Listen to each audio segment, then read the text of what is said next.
warahmatullahi wabarakatuh. Alhamdulillahi rabbil alamin, wa bihi nasta'in, wa la udwana illa 'alal zalimin. Wassalatu wassalamu ala Rasulillah wa ala alihi wa sahbihi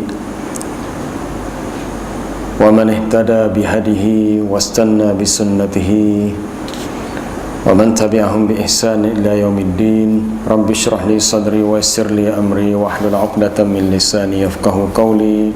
Amma ba'd. Alhamdulillah, kita dapat menyambung kembali untuk perbincangan tentang ilmu usulul fiqh. Sambungan kita malam ni untuk tajuk yang seterusnya, muka surat 40 yang ke-6, An-Nahyu. An-Nahyu, larangan.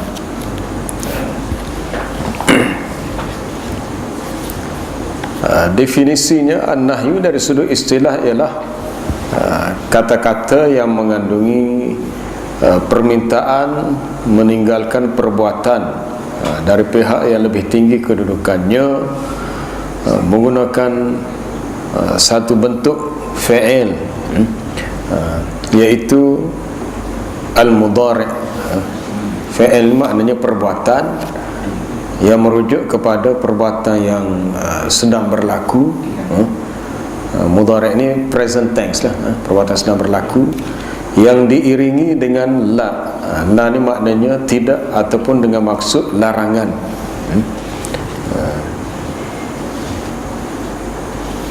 Contohnya ialah dalam firman Allah Ta'ala ayat 150 dalam surah Al-An'am, وَلَا تَتَّبِعْ أَهْوَاءَ الَّذِينَ كَذَّبُوا بِآيَاتِنَا وَالَّذِينَ لَا يُؤْمِنُونَ بِالْآخِرَةِ وَهُمْ بِرَبِّهِمْ يَعْدِلُونَ. وَلَا تَتَّبِعْ أَهْوَاءَ الَّذِينَ كَذَّبُوا بِآيَاتِنَا. Janganlah kamu mengikuti hawa nafsu orang-orang yang mendustakan ayat-ayat kami. Itu maksudnya janganlah kamu mengikuti kehendak orang-orang yang telah mendustakan, sebab kehendak mereka itu berpandukan kepada hawa nafsu mereka semata-mata, dan juga orang-orang yang tidak beriman dengan kehidupan akhirat. Jadi ayat ini dimulakan dengan ada la. La itu maknanya la, larangan, maknanya la nahiyah, dan adanya fi'il mudhari', perbuatan yang menyatakan apa dia, sesuatu yang dilarang, perbuatan yang datang selepas la. Penjelasan lanjut tentang definisi di atas adalah seperti berikut. Untuk definisi kata-kata, maka terkeluarlah isyarat, walaupun isyarat itu membawa erti larangan. Jadi larangan yang dimaksudkan di sini adalah larangan yang datang dalam bentuk qaulun, kata-kata, bukannya dalam bentuk isyarat dan segala isyarat. Sebab isyarat ni kadang-kadang boleh jadi dengan maksud bukan larangan, dengan maksud yang lain. Berdasarkan kepada takrif permintaan meninggalkan perbuatan, talabul kaf, meminta untuk meninggalkan perbuatan, maka terkeluarlah daripada definisi ini apa sahaja al-amru, perintah, kerana ianya ialah permintaan untuk melakukan sesuatu. Kalau al-amru perintah untuk permintaan untuk buat sesuatu, an-nahyu adalah permintaan untuk meninggalkan sesuatu perbuatan. Manakala definisi dari pihak yang lebih tinggi kedudukannya, maka terkeluarlah dengan maksud al-iltimas, yakni daripada permintaan dari pihak yang lebih yang setaraf, ataupun permintaan daripada pihak yang lebih rendah kedudukannya. Ala wajhil isti'la, dalam ta'rif asal merujuk kepada perintah itu datangnya daripada Allah yang lebih tinggi kedudukannya, atau sebagainya yang dapat difahami daripada petanda-petanda yang mengiringi sesuatu bentuk perintah. Kemudian seterusnya untuk ta'rif definisi menggunakan satu bentuk fi'il, iaitu fi'il adalah fi'il mudhari' yang diiringi dengan la. La nahiyah ataupun la untuk larangan, maka terkeluarlah apa sahaja yang mengandungi permintaan meninggalkan sesuatu perbuatan menggunakan bentuk fi'il amar. Contohnya da itu da dan ain. Da tinggalkan, biarkan. Contohnya apa dia? Contohnya adalah hadis yang berbunyi da' ma yuribuka ila ma yuribuka. Tinggalkan apa yang meragukan kamu kepada perkara yang tidak meragukan kamu. Da' itu maknanya utruk, tinggalkan, biarkan. Ataupun digunakan juga dengan lafaz utruk, tinggalkan. Tapi dari segi maknanya samalah untuk utruk dengan da' ni. Kuf ni makna berhentilah, dan lain-lain. Jadi yang ini adalah fi'il amar. Fi'il amar ni maknanya perbuatan dalam bentuk perintah. Tetapi yang dikenaki larangan ialah fi'il mudhari' yang disertai dengan la nahiyah. Semua contoh ini walaupun mengandungi permintaan meninggalkan perbuatan, akan tetapi ianya dalam bentuk fi'il amar. Fi'il amar ni perbuatan perintah. Dia dalam bahasa Arab ada satu fi'il yang disebut fi'il perintah. Kalau seseorang tu, katakanlah seseorang tu berdiri, lalu kita kata jangan duduk, la tajlis. Tapi kalau fi'il amar, dia akan mari dalam bentuk apa dia? Ijlis, duduklah. Itu perintah. Lawan kepada perintah duduk, kum, bangunlah. Tapi larangan itu syarat dia mesti ada la nahiyah. Kemudian selepasnya adalah fi'il mudhari'. La tajlis, jangan duduk. La ta'kul, jangan makan. La tanam, jangan tidur. Apa dia lagi? La tal'ab, jangan bermain. Kadang-kadang permintaan meninggalkan perbuatan itu juga kadang-kadang permintaan meninggalkan perbuatan itu sabit juga dengan bentuk selain daripada bentuk an-nahyu, larangan. Seperti sekiranya ia disifatkan sebagai haram. Apabila disebut haram, maka ia termasuk an-nahyu, larangan. Ia dilarang, ia dicela, ia dikeji pembuatnya. Maka pembuatan ini akan dibalas siksaan dan sebagainya. Maka ia juga membawa kepada an-nahyu, larangan. Jadi larangan yang dikehendaki di sini dia mari dalam bentuk dua bentuk ataupun dua cara. Pertama, fi'il mudhari' yang didahului dengan la nahiyah, dan juga uslub gaya bahasa lain yang memaksud perkara itu haram ataupun dilarang. Diharamkan contohnya dalam ayat innama harrama alaikumul maitata waddama wa lahmal khinzir. Sesungguhnya Allah Ta'ala mengharamkan kepada kamu makan bangkai, darah, daging babi. Jadi perkataan harrama menunjukkan bahawa ia adalah an-nahyu. An-nahyu maknanya perkara yang dilarang atau perkara yang ditegah. Baik tuntutan bagi bentuk-bentuk larangan. Bentuk-bentuk an-nahyu, larangan, ia membawa kepada berapa tuntutan. Pertamanya pengharaman perkara yang dilarang. Dia asalnya begitu dalam kaedah usul. Apabila datangnya larangan, maka asal kepada al-aslu fin nahyi adalah at-tahrim. Asal kepada larangan adalah membawa kepada haram. Apabila dilarang, asalnya adalah haram. Kemungkinan ada setengah qarinah petunjuk yang menunjukkan bahawa larangan itu mungkin tidak membawa kepada haram, tetapi membawa kepada kurang kesempurnaan. Boleh jadi kurang kesempurnaan ataupun kurang jatuh kepada hukum yang makruh. Tapi asalnya larangan membawa kepada haram. Contohnya apabila Nabi SAW bersabda, la talbasul harira walad dibaj, janganlah kamu memakai pakaian sutra atau yang seumpamanya, kerana ia adalah untuk pakaian kamu di dalam syurga. Jadi larangan itu bermula dengan la talbasu, janganlah kamu memakai. Ataupun dalam hadis lain, la tashrabu fi aniyati dhahabi wal fiddah, janganlah kamu minum daripada bekas yang dibuat daripada emas dan perak. Jadi larangan la tashrabu, jangan kamu minum, menunjukkan haramnya minum menggunakan bekas yang dibuat daripada emas dan perak. Bukannya larangan sekadar kita kata sekadar makruh sebab, tapi membawa kepada hukum asalnya adalah haram. Di antara dalil yang menunjukkan perkara ini iaitu berdasarkan kepada ayat yang ke-7 dari surah Al-Hasyr, wa ma atakumur rasulu fakhudhuhu wa ma nahakum anhu fantahu.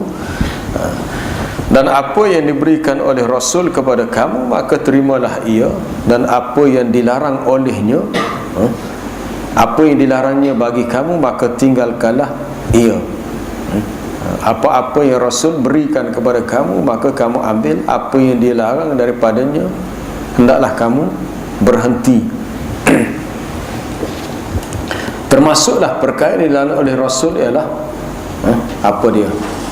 Banyak bertanya perkara yang tak perlu ditanya. Sesungguhnya Allah Ta'ala tidak suka kepada kamu. Innallaha karihalakum qila wa qala wa kasratus su'al. Tidak suka kata mengata begitu dan begini, dan juga banyak bertanya perkara yang tidak perlu untuk ditanya. Jadi perintah supaya berhenti melakukan perkara yang dilarang oleh Rasulullah sallallahu alaihi wasallam mengandungi maksud wajib berhenti. Wajib berhenti. Apabila wajib berhenti, maksudnya haram meneruskan amalan itu.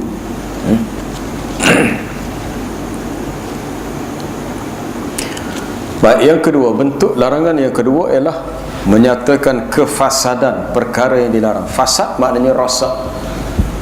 Rosak ataupun buruknya perkara yang dilarang. Kalau perkara yang dilarang itu adalah sesuatu yang fasad, maka ia adalah perlu ditinggalkan atau dijauhkan. Di antaranya ada yang menunjukkan perkara ini ialah sabda Nabi sallallahu alaihi wasallam, man amila amalan laisa alaihi amruna fahuwa raddun. Sesiapa yang melakukan amalan yang tidak menepati amalan kami, maka amalannya adalah tertolak. Sesiapa yang melakukan sesuatu amalan yang mana laisa alaihi amruna, bukanlah merupakan amalan kita, perintah daripada agama ini, maka ianya raddun, maknanya mardudun, ianya tertolak. Tertolak itu menunjukkan ia sesuatu yang fasad ataupun rosak dan tidak diiktiraf dalam agama. Perkara yang dilarang sudah tentulah tidak menepati amalan Rasulullah sallallahu alaihi wasallam, jadi ianya adalah tertolak. Tertolak maknanya tidak diiktiraf, tidak diterima, dan tidak diambil kira sebagai urusan dalam agama. Bila tak diambil kira, maka tidak ada baginya balasan pahala. Itu kita kena faham. Sebab tu dalam bab amalan kadang-kadang setengah orang tak faham bila dia berhujah dengan ayat ke-7 surah Al-Hasyr. Dia kata ayat ni menyatakan apa yang dilarang hendaklah kamu tinggalkan. Jadi kita hanya perlu tinggal perkara dilarang, tapi perkara hak Nabi tak larang, dia kata tak apa, dia tak buat apa, dia tak larang. Nabi tak buat tapi dia tak larang. Tapi mereka mengambil mafhum mata ayat tanpa melihat kepada nas-nas yang lain, termasuk hadis man amila amalan laisa alaihi amruna fahuwa raddun. Jadi maksudnya bukan sahaja perkara yang dilarang perlu kita berhenti. Dalam urusan ibadat, apabila tidak disyariatkan, bermakna kita dilarang untuk mensyariatkan satu perkara yang baru dalam agama. Sebab mensyariatkan sesuatu yang baru bermakna mengubah agama, dan mengubah agama adalah manhiyun anhu, perkara itu dilarang. Ataupun dalil lain boleh rujuk dalam ayat surah Asy-Syura ayat 25, am lahum syuraka'u syara'u lahum minad dini ma lam ya'zam bihillah. Adakah mereka mempunyai sekutu-sekutu, maknanya pihak yang lain yang boleh mensyariatkan bagi mereka perkara yang Allah Ta'ala tidak izinkan dalam agama. Jadi kalau seseorang itu buat sesuatu yang baru dalam agama dan mengatakan ini adalah urusan agama, bermakna dia telah buat perkara yang dilarang. Sebab Allah Ta'ala tidak beri keizinan untuk mengadakan sesuatu syariat yang baru kecuali apa-apa yang telah disyariatkan kepada Nabi SAW. Maksudnya selepas Nabi wafat, selepas Nabi meninggal, syariat Islam telah sempurna. Jadi apabila sempurna, tidak lagi perlu yang lain. Kalau buat yang lain, maka dianggap salah dan dianggap buat perkara yang dilarang.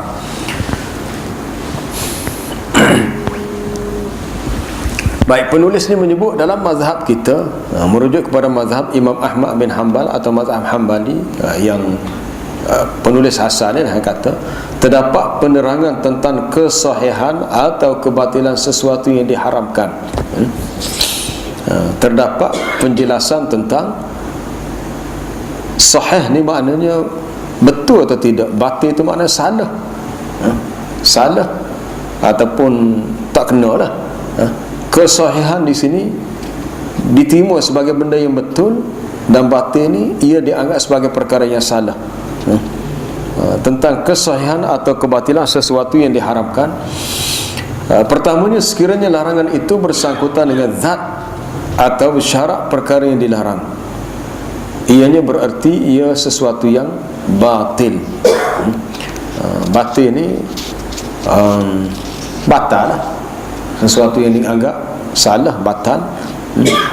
Contohnya larangan yang bersangkutan dengan zat perkara yang dilarang dalam ibadat ialah larangan berpuasa pada hari raya puasa, maksudnya hari raya Aidul Fitri, ataupun berpuasa pada hari raya haji. Larangan berkenaan dengan zat perkara itu sendiri. Kalau melihat kepada ibadat puasa itu baik, tetapi berpuasa pada hari yang dilarang berpuasa adalah suatu perkara yang salah. Sebab agama ni dengan maksud kita kena akur, kena ikut perintah Nabi SAW. Kita disuruh berpuasa, iaitu pada puasa Ramadan lah. Tapi apabila tiba hari raya, tak perlulah kita nak buat, nak tunjuk apa dia, lebih warak ke, lebih alim ke. Orang raya kita puasa lagi, sebab adalah haram berpuasa pada hari raya. Dan tak boleh seseorang itu buat alasan, dia kata tak apa, niat saya baik, saya nak menampung kekurangan ibadat puasa Ramadan, maka saya puasa pada 1 Syawal. Tak usah buat gitu lah. Kita tak boleh guna logik akal. Apabila kita diperintah untuk tidak berpuasa pada 1 Syawal ataupun pada 10 Zulhijjah, maka berpuasa pada hari itu adalah haram. Berpuasa itu sendiri adalah haram, sedangkan puasa itu adalah ibadat. Macam kita sembahyang sunat lah. Sembahyang sunat kan ada waktu-waktu yang kita dilarang sembahyang sunat. Contohnya selepas asar, khususnya ketika matahari hampir terbenam, ataupun selepas subuh. Berdasarkan hadis Nabi, la salata ba'dal fajri hatta tatlu'a asy-syams, tidak ada solat setelah selesai solat fajar, solat subuh sehingga naik matahari. Dan wala salata ba'dal asri, tidak ada solat selepas asar kecuali setelah terbenam matahari. Kita pun pandai-pandai nak buat solat apa-apa lah. Jadi waktu itu tidak boleh kita solat, walaupun solat sendiri itu adalah perkara yang baik. Kecuali ulama kata solat-solat yang disebut zawatul asbab, yang ada sebab-sebab yang khusus. Contoh larangan yang bersangkutan dengan zat perkara yang dilarang dalam muamalah. Tadi dalam ibadat, dalam muamalah ialah larangan berjual beli selepas azan kedua solat Jumaat bagi mereka yang wajib ke atasnya solat Jumaat. Urusan jual beli asalnya harus, tetapi apabila melibatkan waktu selepas azan kedua, azan kedua ni maknanya khatib dah nak mula baca khutbah. Sebab ada sesetengah masjid kita melihat tepi masjid tu ada mungkin ada jual air ke, ada jual buah-buah. Kita pun dah terlewat, orang dah baca khutbah, rasa kita kok kita pergi beli, haram beli tu. Memang tak boleh. Jual beli tu dia anggap tidak sah, dia anggap batil. berdasarkan kepada ayat ya ayyuhallazina amanu idza nudiya lis-salati min yaumil jumu'ati fas'au ila dzikrillahi wa dzarul bai'. Wahai orang-orang yang beriman, apabila dipanggil, apabila disuruh kamu untuk menunaikan salat pada hari Jumaat, maka bersegeralah kamu untuk mengingati Allah, yakni untuk salat, dan tinggalkanlah urusan jual beli.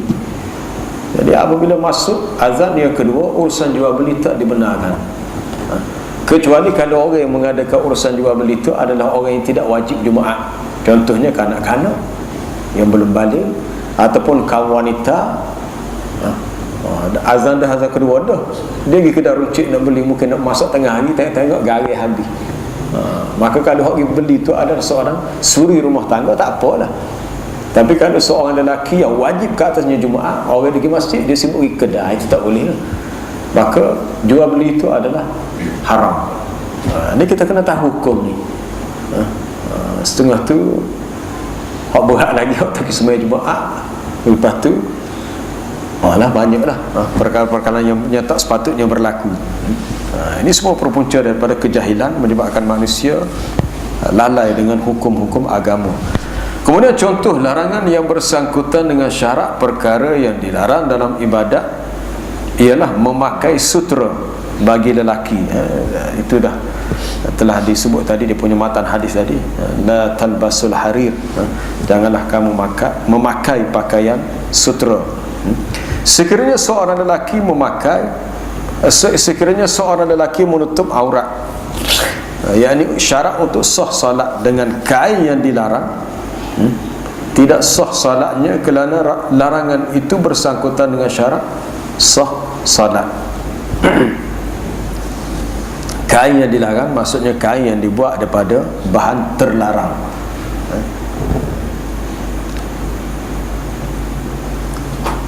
Ataupun boleh jadi dia menggunakan kain yang dipakai, kain yang dicuri.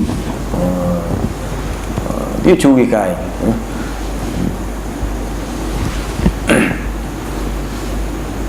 Contoh larangan yang bersangkutan dengan syarat perkara yang dilarang dalam muamalah. Contoh lain bagi muamalah, menjual kandungan binatang, menjual kandungan binatang sedangkan belum diketahui bagaimana sifat kandungan, sebab benda tu dia anggap belum lahir lagi. Ya, syarat jual beli, perkara yang dijual tu adalah suatu ain, suatu benda yang boleh diambil. Ni jual, bukan jual apa dia panggil jual binatang tu, jual anak dalam kandungan. Dia sama dalam bab kalau beli macam apa dia, Allah Akbar, beli pajak bohong. Lebih kurang macam pajak bohong. Sebenarnya itu tidak digalakkan dalam agama. Kecuali kalau bai'us salam, dia mesti ada nilaian. Apabila seseorang mengadakan baik salam secara macam pajak tempah, dia kena ada kadar dia, sukatannya berapa. Dia tak boleh secara borong. Katalah pemborong mari, dia kata, oh saya nak nanti bila kebun durian ini masak, sedangkan masa tu buah dia baru nak putih baru, dia kata nanti masak 1 hektar ni, dia kata dia nak beli semuanya. Tapi dia kena ada kadar dia, fi kailin ma'lum wa waznin ma'lum. Sebab mungkin berlaku warar yang menyebabkan penjual rugi, atau boleh jadi pembeli rugi, sebab sesuatu yang tidak ada ainnya benda itu pada masa itu. Ilmu tentang barang jualan adalah syarat sah jual beli. Jadi kadang-kadang masalah juga kita mengadakan akad jual beli untuk beli sesuatu benda yang benda tu tak ada lagi. Benda tu tak ada lagi, tak tahu mana lagi. Dari segi syarak asalnya tidak digalakkan begitu. Kita beli perkara yang ada, tapi kadang-kadang jadi satu keperluan dalam kehidupan zaman sekarang. Karena kalau keluar model kereta yang baru, keluar model kereta yang baru, kereta itu tak ada lagi. Penjual kata nak beli kena tempah dulu. Tapi oleh kerana ramai sangat orang yang menempah model kereta ni, dia kata kena tunggu 5 bulan lagi. Kita dah bayar dah dia punya pendahulu ada bayar dah. Kereta tu tahun mana lagi.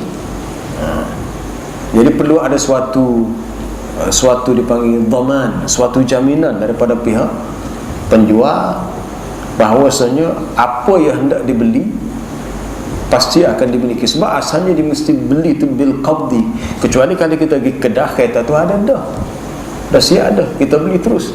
Ni kita beli sesuatu yang tak ada lagi, tak wujud lagi, mana kita kena buat suatu tempahan dahulu. Tepah tu tak tahulah bila boleh bahagian tu macam mana. Sebab ilmu tentang barang jualan sebenarnya adalah syarat sah bagi jual beli. Ini masuk dalam bab muamalah. Dia dalam hukum syarak dia teliti benda ni, tujuannya supaya tidak ada mana-mana pihak, sama ada penjual atau pembeli, lebih-lebih lagi yang teraniaya atau tertipu. Sekiranya seseorang itu menjual kandungan binatang, tidak sah jual belinya kerana larangan bersangkutan dengan syarat sah jual beli. Sekiranya larangan itu bersangkutan dengan perkara luar yang tiada kaitan dengan zat benda tu atau syarat perkara yang dilarang, maka ia adalah sah. Contoh larangan yang bersangkutan dengan perkara luar adalah muamalah. Perkara luar, perkara yang tidak berkaitan dengan zat benda tu sendiri, benda tu stokor benda tu, tetapi berkaitan dengan perkara luar, seperti larangan menipu. Sekiranya seseorang itu menipu dalam jual beli, dia menipu dalam jual beli, berdosa lah, memang dia berdosa. Dan pembeli yang ditipu tu tak tahu dia kena tipu, jadi penjual dia menipu tu berdosa. Jual belinya sah kerana larangan itu tidak bersangkutan dengan zat ataupun syarat perkara yang dilarang, tetapi dia dianggap bersalah dan berdosa, sehingga Nabi SAW bersabda, man ghasya falaysa minna, ataupun man ghasyana, sesiapa yang menipu kita maka bukan di kalangan kita. Penipuan yang dimaksudkan dalam hadis ni khusus dalam bab muamalah, dalam bab jual beli. Boleh rujuk dalam Sahih Muslim. Apabila suatu hari Nabi buat pemeriksaan di pasar di Madinah, dan dilihat ada satu bekas, mungkin dekat sebuah taman lah. Bila dicek periksa, bahagian bawah tu nampak basah. Lalu ditanya kepada tuan punya barangan jualan, dia kata, ya sahibat ta'am, ma hadha balan, ma hadzal balan, apa basah ni? Lalu tuan kedai, tuan punya barang yang dijual kata, asabat husama, malam tadi telah ditimpa hujan. Malam tadi hujan, basah lah. Jadi bila basah, hak basah tambah tak bawah, hak kita di atas. Jadi nak berpahal lah. Orang ni bermaksud hendak menipu pembeli. Sebab mungkin bila pembeli nak beli, penjual ni dia akan ambil kau, dia bawa dari plastik, dia timbang balik lah. Jadi pembeli tidak sedar bahawa sebahagian daripada buah yang dibeli tadi ada buah yang telah rosak sebab terkena air hujan. Bila Nabi sedar, dia kata, man ghasyana falaysa minna, sesiapa yang menipu kita maka dia bukan di kalangan kita, maka dia bukan di kalangan umatku, sebab dia telah melakukan penipuan. Penipuan dalam muamalah ni satu hukum yang besar dosanya, satu kesalahan yang besar, sehingga berkata Al-Imam An-Nawawi dalam hadis ni, sesiapa yang melakukan penipuan dalam jual beli dan dia beranggapan penipuan itu halal, maka dia menjadi kafir. Kalau dia beriktikad begitulah, kalau penjual tu beriktikad menipu pembeli itu satu perkara yang halal, mana dia jatuh dalam hukum dia menghalalkan perkara yang haram. Itu kita tak tahulah masalah iktikad tu, sama ada dia menipu tu dengan saja-saja nak main-main, atau sebab dia kata tak apa, tipu pun orang tak tahu. Itu Allah alam, kita tak tahulah. Tapi ini satu perkara yang cukup menyedihkan kita, apabila kita mengetahui daripada setengah penjual di Kota Baru lah, khususnya di pasar-pasar besar, dia kata ramai penjual-penjual yang melakukan penipuan. Hamba tanyalah, dia nipu belah mana tu makcik? Ada seorang makcik dia jual beras, dia kata ada setengah tu beras kat luar tu dia punya copnya lain, dia punya brand jenama lain, tapi isi dalam beras lain. Jadi dia boleh jual murah lagi daripada penjual lain, walaupun dengan brand, kita tak sebutlah brand mana tu, cak gapo dia tu, walaupun brand yang sama, orang pun tanya kenapa jual murah sikit. Tapi sebenarnya pokoknya dia kata isi dalam tu tidak sama dengan cap yang ada di luar, dengan cap brand jenama yang ada di luar. Hamba kata ini satu penipuan. Dia kata orang lain tak cawa dah tipu, dia petinya nak untung lebih. Kata untung cara tu adalah untung yang tidak berkat, untung lebih tetapi dapat dosa yang jauh lebih banyak. Jadi kalau boleh untung lebih sikit tapi dosa tu lebih banyak lagi, jawabnya khasirat dunya wal akhirah, rugi dunia akhirat. Rugi dunia akhirat, rugi dunia maknanya rezeki yang diperolehi tidak berkat di akhirat, ada pula azab seksa yang menanti. Ini bergantung kepada persoalan iman sebenarnya. Kenapa ini berlaku kita kata? Sebab ia ada kaitan dengan persoalan keimanan kita. Kalau kita ada iman, kita rasa takut untuk melakukan apa sahaja penipuan yang melibatkan urusan muamalah. Muamalah ni kita dengan orang lain.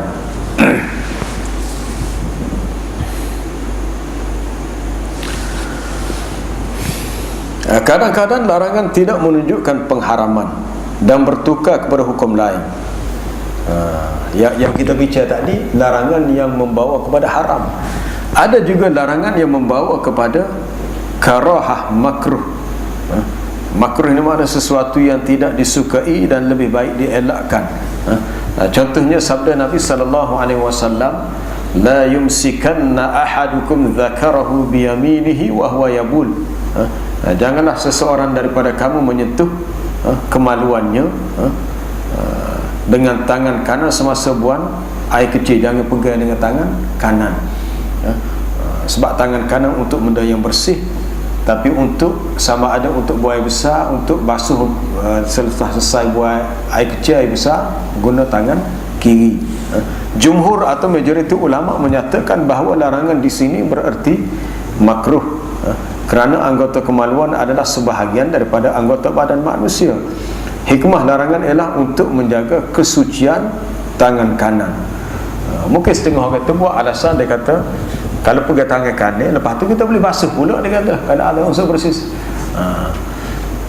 Maksudnya untuk menjaga kemuliaan tangan kanan untuk benda-benda yang mulia. Allah Ta'ala jadikan kita ni ada tangan kanan, tangan kiri.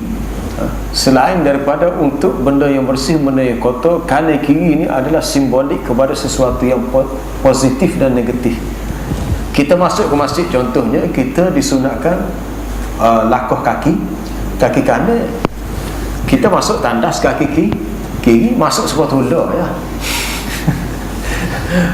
Kalau seseorang itu katakanlah dia tersilap masuk tandas kaki kanan, dia pun undur balik, cuk taci, cubit pula, tak payah dah, tak apa dah, tak payah undur, tak apa dah, sebab hukumnya adalah makruh, hukum makruh. Tapi adalah lebih baik kalau seorang itu ingat dia masuk tandas kaki kiri, sebaiknya kalau masuk masjid dengan kaki kanan. Dan dari segi adab pun lebih beradab. Kita menghulurkan sesuatu pada orang lain menggunakan tangan kanan itu lebih sopan, lebih cantik, bermakna kita guna tangan kiri. Kalau terpaksa guna pun kita kata minta maaf, tangan kiri dah. Tangan kiri maknanya minta maaf sebab mungkin tangan kanan kita kotor sebagainya, maka kita terpaksa guna tangan kiri. Kerana di akhirat nanti Allah Ta'ala meletakkan golongan kanan, golongan yang bertuah, dan golongan kiri, golongan yang celaka, yang rugi. Wa ashabul yamin ma ashabul yamin. Satu lagi wa ashabus shimal ma ashabus shimal. Golongan kanan maknanya golongan yang akan terima buku amalan dia dengan tangan kanan.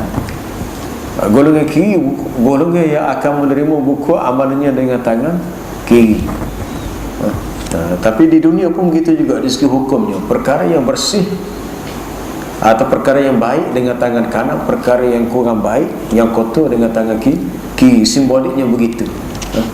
Kita sendiri pun begitu juga. Kalau dah kita ada rumah kita, kemudian tengok dekat tangga rumah kita ada tai kucing, ada kucing berok situ, kita pun ambil dah kertas, tisu ke, Kita rasa lebih selesa untuk pegang tisu tu dengan tangan kiri untuk buang najis tu daripada kita menggunakan tangan kanan, walaupun sudah berlapik dengan kertas, dengan tisu, dengan plastik. Walaupun kalau guna tangan kanan pun kita kata tak kena najis tu sebab kita dah guna pelapik, guna kertas dah. Tapi dari segi hukumnya adalah lebih cantik, lebih comel guna tangan kiri.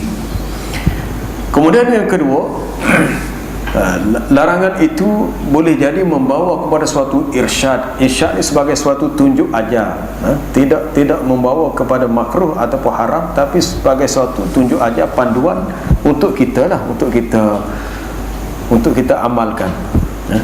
Contohnya Nabi pernah bersabda kepada Muaz bin Jabal radhiyallahu anhu, la tada'anna fi duburi kulli salatin an taqul Allahumma a'inni ala dzikrika wa syukrika wa husni ibadatik. La tada'anna, janganlah kamu tinggalkan. La tu tengok, la tu maknanya larangan tu. Jangan kamu tinggalkan, ataupun jangan sekali-kali kamu lupa di hujung solatmu untuk kamu membaca, ya Allah, bantulah aku untuk sentiasa mengingatimu, menyebutmu, mensyukurimu dan memperbaiki ibadatku kepadamu. Adakah larangan di sini kalau Muaz ataupun siapa-siapa sahaja tak baca doa ni bermakna haram? Tak. Ia sebagai suatu irsyad, sebagai suatu tunjuk ajar, panduan membaca doa ni selepas solat. Dia ada dua pendapat ulama kata maksud fi duburi di akhir di sini. Ada pendapat mengatakan setelah kita baca, setelah habis kita baca tahiyat akhir, sebelum salam. Lepas habis tahiyat akhir kita boleh baca doa ni, ataupun boleh juga kita baca setelah beri salam sebagai apa dia, bacaan wirid kita. Dalam wirid kita baca Allahumma a'inni ala dzikrika wa syukrika wa husni ibadatik. Jadi tunjuk ajar ni diberikan kepada Muaz, tetapi bukan bermakna kalau tinggal jadi haram, tapi sebagai suatu panduan untuk kita jadikan amalan. Kemudian individu yang diperintah dan dilarang. Siapakah orang yang dikenakan perintah dan dikenakan larangan ke atasnya? Orang yang ditujukan perintah dan larangan agama kepadanya ialah orang yang mukallaf. Apa dia mukallaf? Mukallaf ni orang yang dikenakan kepadanya taklif, iaitu orang yang dikenakan tanggungjawab dengan sebab dia sudah baligh dan berakal. Dalam kitab fiqh biasa dia sebut golongan mukallaf ni golongan akil baligh. Akil orang yang berakal, baligh mana sudah cukup tahap umurnya. Lalu dikenakan kepadanya taklif, dan orang yang menerima taklif dipanggil sebagai mukallaf. Mukallaf, jangan salah sebut muallaf pula. Muallaf tu lain pula, bukan muallaf ni mukallaf, orang yang dikenakan kepadanya taklif. Baik, dengan perkataan baligh itu terkeluarlah daripada pengertian ini budak kecil ataupun anak kecil di mana dia tidak dipertanggungjawabkan dengan sesuatu perintah atau larangan seperti mana yang dikenakan kepada orang yang sudah baligh. Akan tetapi budak yang kecil tetap diperintah melakukan ibadat selepas dia sudah tamyiz. Tamyiz ni makna dapat membezakan. Dan orang yang boleh membezakan ini, budak kecil yang boleh membezakan, dia dipanggil budak yang sudah mumayyiz. Mumayyiz ni lebih awal daripada baligh. Biasanya kalau budak-budak umur sekitar umur 6 tahun, 7 tahun, dia boleh kenal dah mana yang kotor, mana yang bersih. Mana yang kotor, mana yang bersih. Kalau biasa kalau masih kecil lagi umur sekitar setahun 2 tahun tu belum mumayyiz. Belum mumayyiz, kadang-kadang ada longkang yang cuma pun dia masuk. Sebab dia ingat dalam longkang tu air yang bersih, sebenarnya air yang kotor. Jadi peringkat mumayyiz atau peringkat tamyiz walaupun masih kecil, perlu dibiasakan kepada anak-anak itu sebagai latihan melakukan ketaatan, dan dilarang melakukan maksiat supaya dia mudah meninggalkannya. Contohnya kita kata kalau anak-anak perempuan yang masih kecil, kalau sekolah rendah, dia belum baligh lagi, belum balik lagi. Dan tidak wajib bagi dia, kita kata, menutup aurat sebagainya, tidak wajib sebab dia belum balik. Tapi pada peringkat umur tu adalah lebih baik dia dilatih untuk berpakaian menutup aurat supaya lebih mudah bagi dia melaksanakan setelah dia mencapai umur balik. Kemudian dengan perkataan berakal terkeluarlah daripada pengertian ini orang yang gila, di mana orang yang gila tidak dipertanggungjawabkan sesuatu perintah atau larangan, akan tetapi dia tetap dilarang daripada melakukan sesuatu perkara yang merupakan mudarat dan fasad, rosak kepada orang lain. Sekiranya orang gila melaksanakan perkara yang diperintahkan, ianya tetap tidak sah kerana tidak wujud niat melakukannya. Sebab orang gila ni orang yang hilang apa dia, kawalan akal dia tak tahu gapo. Jadi kalau dia buat apa, dia buat jadi ikut begitu. Dia tidak ada hala tuju kosak niat ni buat untuk apa, sebab dia hilang pertimbangan akal yang waras. Sebab tu orang gila ni tidak dikenakan taklif. Kalau dia melakukan dosa, dia tidak dihukum atas dosanya. Perbuatan dosa itu tidak dianggap dia sebagai asim, orang berdosa, sebab tidak dikenakan taklif. Ini banyak kes berlaku kalau orang gila bunuh orang lain. Maka ikut undang-undang, orang gila itu tak boleh disabitkan sebagai penjenayah. Tapi mungkin dia dikenakan tahanan, dia ditahan supaya dia tidak mengganggu kehidupan orang lain. Tapi untuk dijadikan hukuman tak boleh, sebab dia tidak ada akal. Jadi kalau berlaku begitulah. Ataupun kita paksa dia solat, kita paksa dia solat, jumpa orang gila datang ke masjid, hari ni bangun-bangun semaya, dia pun dah kena bengok, kita pun dia semaya juga lah. Maka itu tak perlulah, sebab tidak menjadi kewajipan bagi dia, dengan asalkan dia tidak mengganggu orang lain yang berada di situ. Hukum ini tidak terlaksana ke atas kewajipan zakat. Ini istimewa zakat.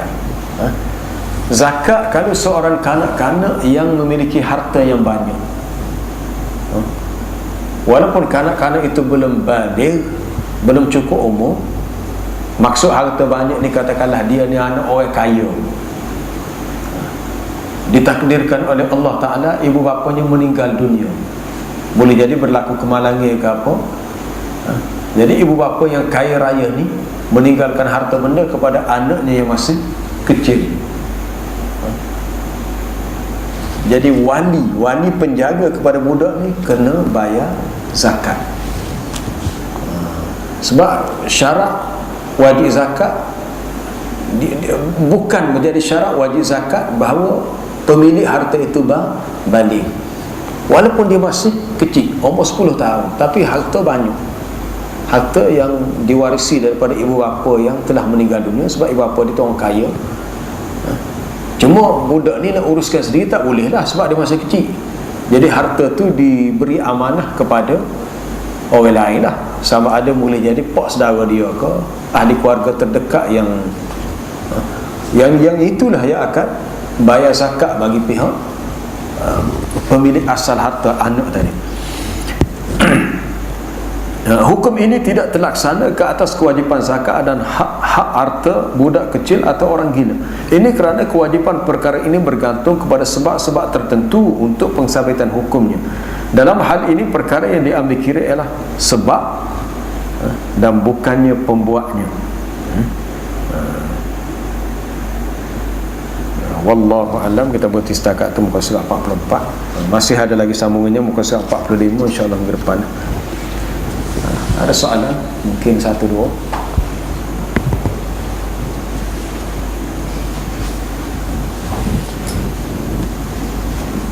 Ada soalan? Soalan satu lagi ya. Ya. Kalau kita baca Quran ni, Baca Quran dalam solat hampir dulu baca surah. Adakah kita memadai untuk kita masuk golongan baca Quran pada biasa? Ataupun waktu baca Quran biasa pun kita baca juga? Sama ada kita baca di luar solat ataupun kita baca dalam solat. Baca dalam solat pun sama ada kita baca daripada hafalan kita ataupun baca dengan melihat mushaf, maka ia dikira baca. Ia dikira baca. Dan dia termasuk dalam pengertian hadis, sesiapa yang membaca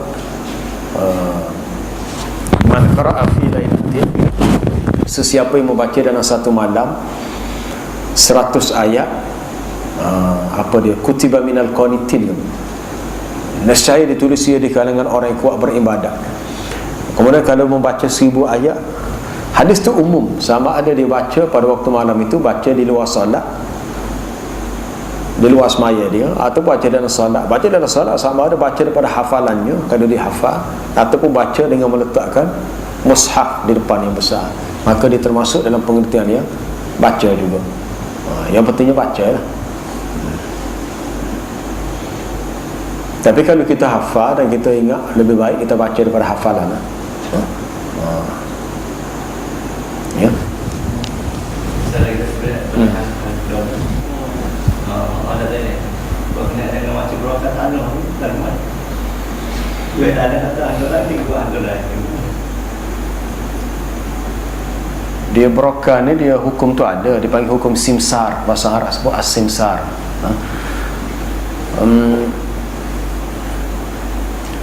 Dia sebahagian daripada pemudah cara untuk urusan muamalah. Hukumnya harus boleh. Kalau kita boleh berurusan terus dengan pemilik, katakanlah kita nak beli tanah dengan pemilik tanah, tapi cuma pemilik tanah ni tak mampu nak mencari pembeli, tak tahu nak cari pembeli mana, maka ada pihak lain yang menjadi pihak yang disebut broker tanah, yang bertindak sebagai ejen untuk cari pembeli. Jadi terpulang kepada broker itulah, sama ada berapa dia nak jual itu.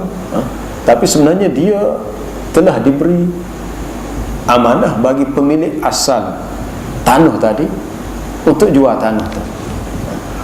Kadang-kadang pihak pemilik tanah meletakkan syarat, nak jual boleh tu nak jual, tapi apa dia, berapa persen ke,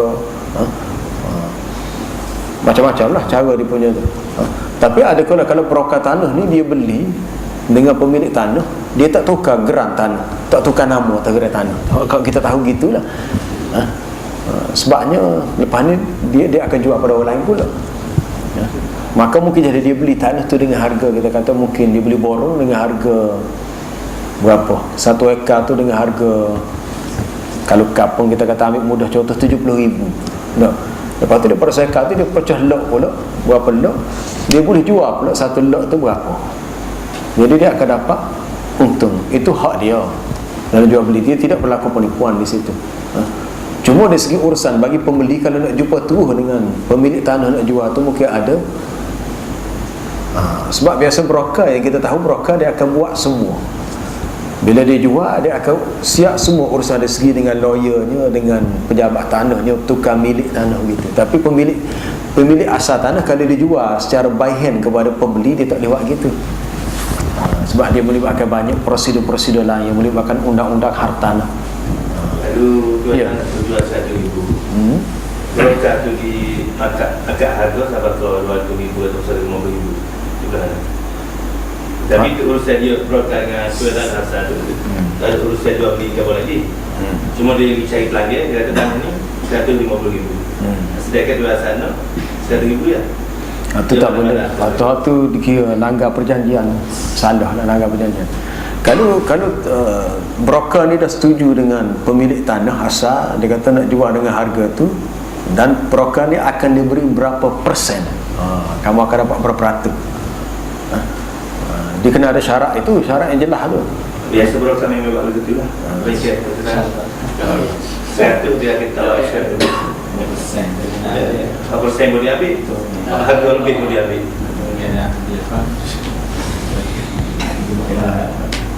Saya melihat itu dah langgar perjanjian, sebab dia hanya menjual milik orang lain, dia bukan jual milik dia.